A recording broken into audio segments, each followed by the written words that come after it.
Hey guys, Sanjeev here, welcome back to my channel. और आज मैं डिफाइन पर्सपेक्टिव का 28th पार्ट स्पेंड करने जा रहा हूँ। गाइस, मेरी वीडियो अगर आपको जरा से पसंद आए तो प्लीज आप मेरी वीडियो को बस अपने एक दोस्त से शेयर जरूर कर देना। तो चलिए बिना किसी देर के शुरू करते हैं आज की वीडियो।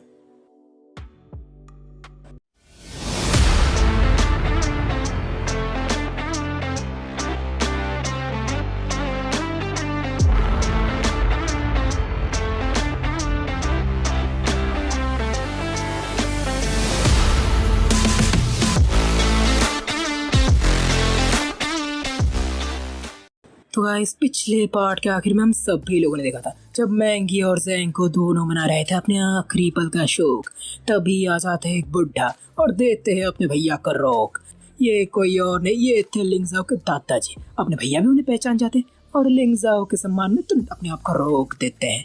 लिंगजाओ के दादाजी को पहले कुछ भी नहीं पता था, लेकिन जैसे ही उन्हें पता चला कि उनके नालायक बेटे और उनके नालायक पोते ने क्या कांड कर दिया है, वैसे ही वो अपना सारा काम छोड़ छाड़ के पहुंच जाते यहाँ पर उन दोनों को सबक सिखाने के लिए। इसीलिए तो वो अपने भैया को निराश नहीं करते और आते ही सीधा जैंग को और मैंगी को फटकार लगाते हैं। अबे साले निकम्मो, तुम्हें पता भी है तुमने इस बार क्या किया है? इस बार तुम्हें कोई माफी नहीं मिलेगी। तभी मैंगी और जैंग को घबराते हुए कहते हैं, दादा पापा दादा, हमने वो किया जो हमारे परिवार के लिए सही है। अगर हमने लिंजाओ को उनके पास नहीं भेजा तो नलैन फैमिली हमारी पूरी फैमिली को खत्म कर देगी। ये सुनकर लिंजाओ के दादाजी अपने गुस्से को शांत करवाते हैं। वो अपने भैया का बहुत ज्यादा शुक्रगुजार थे। उन्हें अपने लोगों से पता चल चुका था कि अपने भैया ने लिंजाओ के लिए क्या क्या किया है, लेकिन एट द रेट इसका कोई फायदा नहीं, क्योंकि ये बात पलट नहीं सकती कि नलैन फैमिली कितनी ज्यादा पावरफुल है।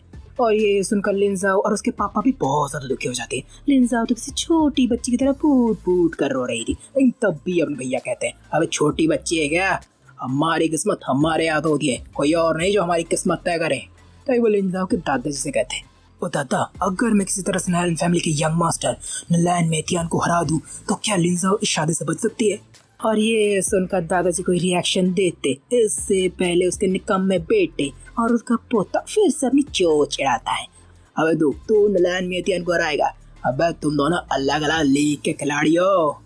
लेकिन इससे पहले वो दोनों अपनी बात पूरी करते येन भैया पलक झपकते उनके पास पहुंच जाते हैं और उनके गाल पर थरकेक दे देते, चटाक चटाक। येन भैया को तो इन दोनों पर पहले बहुत ज्यादा गुस्सा था और अब इन दोनों को फिर से अपनी चोट चिढ़ाते देख वो अपने गुस्से को रोक नहीं पाते और इनके ऊपर थरकेक दे देते। मार खाते हुए तुम पप्पा जी से मदद मांगने लगते, पप्पा ग्रैंडपा जल्दी बचाइए हमें, ये हमें मारने की कोशिश कर रहा है। लेकिन दादाजी के तो हवा बदले हुए थे। वो समझ गए थे कि अगर वो तैयार भी होते तब भी वो अपने भैया को रोक नहीं पाते, इतने तेज थे अपने भैया। इसीलिए तो वो अपने भैया को देते फुल इज्जत। और जब वो ऐसे बात कर ही रहे थे तब भी आ जाता है नलैन फैमिली का मेन मेंबर ज़ैंग ली। और पब्लिक की फुसुर फुसुर से उन्हें ये भी पता चल चुका था कि कोई उनके यंग मास्टर को हराने की बात कर रहा है, इसलिए वो आते ही कहते हैं, अच्छा तू हमारे यंग मास्टर को हराएगा? अबे देखा है अपने आप को। लेकिन अपने भैया के कोई जवाब देने से पहले दादाजी बोलते हैं, अबे ज़ैंगली का बच्चा तू यहाँ पर क्यों आया है? तभी ज़ैंगली भी पलट कर दादाजी से कहते हैं, मैं बस आपको ये बताना है कि कल आपको लिंजाओ के हमारे नलैन फैमिली में भेज देना है शादी के लिए, नहीं तो दादाजी बड़े चौड़ में पूछते हैं। अपने भैया को लिंजाओ के लिए इतना कुछ करते रहे दादाजी में अब हिम्मत आ चुकी थी। उन्होंने अब सोच लिया था कि भाई ऊपर तो जाना है तो क्यों ना इन कमीनों को टपका के ही जाओ, कम से कम उनकी पोती इस वजह से उन्हें याद तो करेगी। पर दादाजी की बात सुनकर ज़ैंगली बहुत ज्यादा भड़क जाता है, इसलिए वो तुरंत उनके ऊपर एक जानलेवा हमला कर देता है। दादाजी भी पलटवार करते हैं, लेकिन ज़ैंगली का हमला बहुत ज्यादा पावरफुल था। फिर अगले ही पल बूम, एक बहुत बड़ा धमाका होता है और ये देखकर लिंजाओ और ओल्ड मास्टर येन बहुत ज्यादा परेशान हो जाते हैं। But don't fear when our hero is here। धूल चढ़ते ही हम देखते कि ज़ैंगली के हमले को अपने भैया अपने एक ही हाथ से रोक चुके थे। अपने दादाजी को पूरी तरह सही सलामत देख लिंजाओ तो बहुत ज्यादा खुश हो जाती है, इसलिए वो तुरंत अपने भैया को एक प्यारा सा थैंक यू देते हैं और अपने भैया भी उसे खुशी खुशी एक्सेप्ट करते हैं। और दादाजी तो अपने भैया को देते डबल इज्जत, क्योंकि वो समझ चुके थे कि अपने भैया कोई लल्लू पल्लू नहीं है, वो बहुत बड़ी तोप है। और वहाँ दूसरा ज़ैंगली भी अपने भैया को पहचान चुका था। वो दहाड़ते हुए कहता है, अच्छा तो तू है वही शख्स जिसने नलैन फैमिली को चैलेंज किया है और हमारे कई लोगों को मारा है। अपने भैया भी इसमें हामी देते हैं। तो देखकर जैंगली दहाड़ते हुए कहता है, साले तुझे पता है तूने शेर की मान में हाथ डाला है, अब तो तू गया। और दूसरा अपने भैया को मुसीबत है कि लिंजाओ तो बहुत ज्यादा परेशान हो जाती है। वो तुरंत अपने दादाजी से उसकी मदद करने के लिए कहता है। तभी अपने दादाजी बोलते हैं, अबे तुझे अभी तक समझ में नहीं आया, मैं साफ साफ जैंगली की पावर देख पा रहा हूँ, लेकिन अपने भैया ना भाई ना, उनकी पावर देखना मेरे लिए नामुमकिन है। मैं कह रहा हूँ लिंजाओ तुम्हारा ये दोस्त बहुत बड़ी तोप है, बस देखता जा। और दूसरा जैंगली भी अपना सबसे पावरफुल अटैक कर चुका था। वो अपने भैया को कोई मौका ही नहीं देना चाहता था। अपने भैया भी अपना पलटवार कर चुके थे और जैसे ही दोनों के हमले टकराते हैं, बूम, बहुत बड़ा धमाका होता है। और एक ही बार में जैंगली समझ चुका था कि वो है अपने भैया के सामने चूजे, उसके सारे हमले हैं उनके सामने बस एक खरबूजे। और फिर क्या होना था, जैंगली को टपकाने के बाद अपने भैया बिना सबक के बाद सीधा नलन फैमिली के हर एक बंदे को एक ही झटके में टपका देते हैं। वो लोग माफी की गुहार लगाते हैं, लेकिन अपने भैया का जरा सा भी इरादा नहीं था इन कमियों को जानने देने का। लेकिन वहाँ दूसरा दादाजी तो किसी और ही टेंशन में थे। वो अपने भैया से टेंशन साझा करते हैं। ओ भाई तूने ये क्या किया, तूने लैंड फैमिली के 2 अहम मेंबर को मार दिया, लैंड फैमिली अब तुझे छोड़ेगी नहीं। अभी अपने भैया बेफिक्र से कहते हैं, बेफिक्र नॉट, इन कमीनों को टपकाना मेरे लिए कोई बड़ी बात नहीं है, क्योंकि मैं सिक्योरिटी ब्यूरो का मेंबर हूँ। और ये सुनकर दादाजी को झटका सा लग जाता है। तो अपने भैया उन्हें झटके पर झटका देते ही जा रहे थे। अब तो उन्हें लग रहा था कि अगर एक और झटका उन्हें मिला तो शायद वो और ज्यादा सह नहीं पाएंगे। तभी अपने भैया उन्हें कहते हैं, अब फिक्र नॉट दादाजी, मैं वादा करता हूँ लिंजाओ को मैं सिक्योरिटी ब्यूरो में रखूंगा। लैंड फैमिली की हिम्मत नहीं होगी उसे वहां से लाने की। जो सुनकर दादाजी भी तुरंत मान जाते हैं। इसके बाद वो अपने भैया से 1 मिनट मांगते हैं, अपने भैया भी उन्हें दे देते हैं। जिसके बाद तो वो फिर जैंको और मैंगी दोनों को फटकार लगाते हैं। अबे सालों निकम्मो, जल्दी जल्दी सारा बिजनेस लिंजाओ के डैड को ट्रांसफर करो, नहीं तो। और दादाजी की बात सुनकर मैंगी और जैंको दोनों सहम जाते हैं, लेकिन अच्छे बच्चे की तरह सारा काम करते हैं। बेचारों की किस्मत खराब थी, राजा बनने चले थे लेकिन भिखारी बन गए। वह दूसरा बोर को भी पता चल चुका था कि जैंगली टपक चुका था। अब तो वो अपने भैया को हजारों गालियां दे रहा था। उन्हें तो अपने भैया का नाम ही मनहूस लग रहा था, क्योंकि जब से उन्होंने अपने भैया का नाम सुना था तब से तो मानो उनकी किस्मत में ग्रहण लग चुका था। उनके साथ कुछ अच्छा हो ही नहीं रहा था। लेकिन अगले ही पल उनके दिमाग में एक अलग ही खुराफाती आइडिया आता है। इसलिए वो फोन उठाकर किसी को कॉल करती है और कहती है, जोंतिया तुम अपने भाई के क्रिमिनल को पकड़ना चाहते हो? अच्छा, मेरे पास वाले एक बहुत अच्छा डील है। और वह दूसरा जो शख्स जोंतिया ने, वो भी इस डील के लिए तुरंत मान जाता है। और दूसरा अपने भैया तो बार बार लिंजाओ से कंफर्मेशन मांग रहे थे। असल में उन्होंने लिंजाओ के दादाजी से छाती ठोक कर कही थी कि उनकी पोती सिक्योरिटी ब्यूरो में फुल्ली सुरक्षित रहेगी, लेकिन सिक्योरिटी ब्यूरो में अगर लिंजाओ को कुछ हुआ तब तो उनकी इज्जत की थुत्तू हो जाएगी। इसलिए वो फैंग मैडम से बार बार कंफर्मेशन मांग रही थी और फैंग मैडम भी असाई अंदाज में हाँ में जवाब देती है। असल में तो उन्हें लिंजाओ से काफी ज्यादा जलन हो रही थी कि अपने भैया उनकी इतनी ज्यादा परवाह कर रहे थे। इसलिए वो अपने भैया के थोड़े मजे लेने लगते हैं और अपने कातिलाना अंदाज में कहते हैं, अगर उसे कुछ हुआ तो चिंता मत करना, मैं उसकी जगह तुम्हारे हर एक काम को पूरा कर दूंगी। और बस सुनकर तो अपने भैया की बोलती बंद हो जाती है। जब दोनों ऐसे बात कर ही रहे थे तो भी वहाँ पर आ जाता है एक बंदा और चिल्ला कर कहता है, मैडम गड़बड़ हो गई, मार्शल आर्ट सोसाइटी के लोग फाइटिंग के नाम पर हमारे यहाँ पर लोगों को पूरी तरह से मार रहे हैं। और ये सुनकर तो फैंग मैडम का बीपी हाई हो जाता है। वो तुरंत डोजो की तरफ जाने लगते हैं, लेकिन अपने भैया तो किसी और ही उलझन में थे। वो मन ही मन सोच रहे थे, अब झगड़ा करने के लिए यही वक्त मिला था क्या। वह दूसरा डोजो में मार्शल आर्ट सोसाइटी का लीडर डोंगली को अच्छा खासा पेलने में लगा हुआ था और मारने वाला कोई और नहीं था चूंतिया, जिसे बोर ने यहाँ पर भेजा था। तभी सिक्योरिटी ब्यूरो का एक बंदा अपने दूसरे साथी से पूछता है, अब भैया भी ऐसे पेल क्यों रहा है। तभी दूसरा बंदा बोलता है, कुछ साल पहले सिक्योरिटी ब्यूरो के एक बंदे हैनताओ ने इसके भाई को इसी डोजो में लड़ते लड़ते जान से मार दिया था। आज ये उसी का बदला ले रहा है। वह दूसरा डोंगली चूंतिया उनको बताता है, अब अगर एक बार यह आ गया ना तो तेरी वोट लगा देगा वो। इन चूंतिया कोई जवाब नहीं देता और फिर से उन पर पैरों से एक लात मार देता है। लेकिन जैसे उसका लात डोंगली को लगने ही वाला था तभी कोई आकर उसे जोर से धक्का दे देता है। धक्के के असर से वो कई कदम दूर खिसक जाता है। ये करने वाले कोई और नहीं, ये थे अपने यैन भैया, जिसने सही समय पर डोंगली को बचा लिया था। डोंगली इस बात से बहुत ज्यादा खुश था, नहीं तो वो कई महीनों के लिए बिस्तर को प्यारा हो जाता है। तभी फैंग मैडम दहाड़ते हुए कहता है, अबे साले ये एक फ्रेंडली फाइट था, तो बिगड़ैल बैल की तरह इतना हिंसक क्यों हो रहा है? ये सुनकर तो चूंतियान की सड़क जाती है। हिंसक? मैं हिंसक हो रहा हूँ? शायद तुम भूल रहे हो कि 5 साल पहले सिक्योरिटी ब्यूरो के एक आदमी ने मेरे भाई को यहाँ पर फाइटिंग के नाम पर जान से मार दिया था। मैं तुम लोगों को एक अच्छा ऑफर देता हूँ, चुपचाप लिंजाओ को हमारे हवाले कर दो, नहीं तो हम रोज सिक्योरिटी ब्यूरो के गेट पर आकर हंगामा करेंगे, रोज ऐसी फाइट होगी। लिंजाओ का नाम सुनते ही तो अपने भैया के कान कुत्ते की तरह खड़े हो जाते हैं। वो तुरंत पूछते हैं, अबे क्या तुझे नलान फैमिली ने भेजा है? तभी चूंतियान बड़े चौड़ में कहता है, ना, नलान फैमिली में इतना दम नहीं कि वो मुझे ऑर्डर दे। मेरे साथ नलान फैमिली की डील हुई है कि अगर मैं उन्हें लिंजाओ सौंप दूं तो वो मुझे मेरे भाई की हत्यारी का पता बता देगी। जैसे सुनकर अपने भैया बड़ी गंभीर हाव भाव के साथ कहते हैं, माफ करना भाई साहब, आपकी तमन्ना पूरी नहीं हो सकती। जैसे सुनकर चूंतियान भी समझ जाता है कि अपने भैया अब लड़ने के मूड में, इसलिए वो भी लड़ने के पोज में आ जाते हैं और कहता है, मुझे भी माफ करना भाई साहब, मेरी असली पावर पहले से 5 गुना ज्यादा है। तभी अपने भैया भी बड़े विनम्र अंदाज में कहते हैं, मुझे भी माफ करना भाई साहब, मेरी पावर पहले से 50 गुना ज्यादा है।